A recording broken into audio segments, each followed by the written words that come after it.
காளான் பண்ணை அமைத்து காளான் உற்பத்தி செய்தும் காளானிலிருந்து மதிப்பு கூட்டப்பட்ட பொருட்கள் தயாரித்தும் மாதந்தோறும் 50,000க்கும் மேல் வருமானம் ஈட்டி வருகிறார் தேனி மாவட்டம் கம்பம் பகுதியைச் சேர்ந்த சிந்துஜா என்ற பெண்மணி.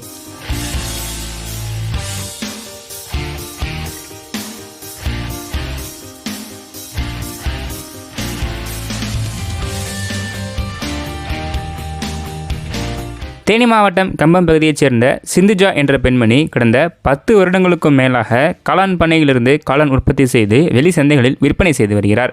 கம்பம் சுற்றுவட்டார பகுதிகளில் காளான் தேவை அதிகமாக இருப்பதை அறிந்த சிந்துஜா சிறிய அளவிலான காளான் குடில் அமைத்து காளான் உற்பத்தி செய்ய தொடங்கியுள்ளார். ஆரம்பத்தில் 10க்கு 16 அளவில் குடில் அமைத்து காளான் உற்பத்தி செய்ய தொடங்கிய இவர் தற்போது 20 சென்ட் இடத்தில் காளான் பண்ணை அமைத்து பெண் தொழில் முனைவராக உருவாகியுள்ளார்.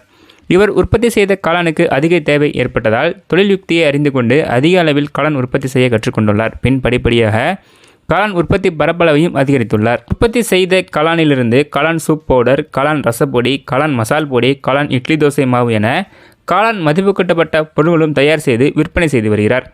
நான் கடந்த ஒரு 10 வருஷமா காளான் பண்ண வச்சிருக்கோம். ஸோ அதுலேருந்து காளான் நிறைய வர ஆரம்பிச்சிச்சு. இதுலேருந்து நம்ம ஏதாச்சும் பண்ணணுமே அப்படின்றப்ப மதிப்பு கூட்டு பொருட்கள் நம்ம பண்ணலாம் அப்படின்ட்டு மதிப்பு கூட்டு பொருட்கள் பண்ண ஆரம்பிச்சேன்.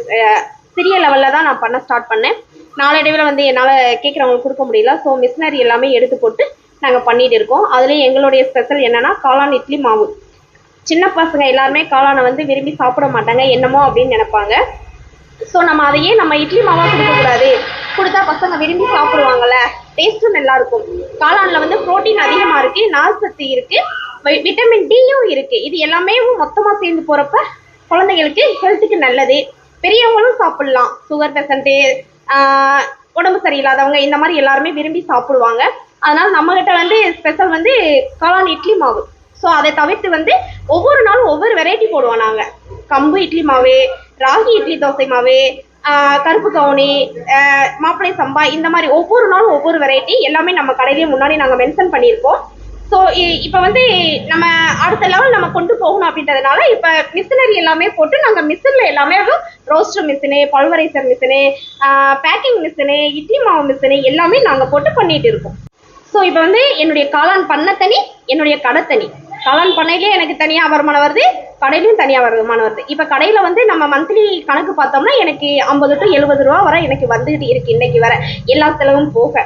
ஸோ இன்னுமே நான் எக்ஸ்டெண்ட் பண்ணணும். இன்றைக்கி வந்து நம்ம கடையில் 2 பேர் வேலை செய்கிறாங்க, அடுத்து 4 ஆகணும். இந்த மாதிரி எக்ஸ்டெண்ட் பண்ணிகிட்டே இருக்கணும்.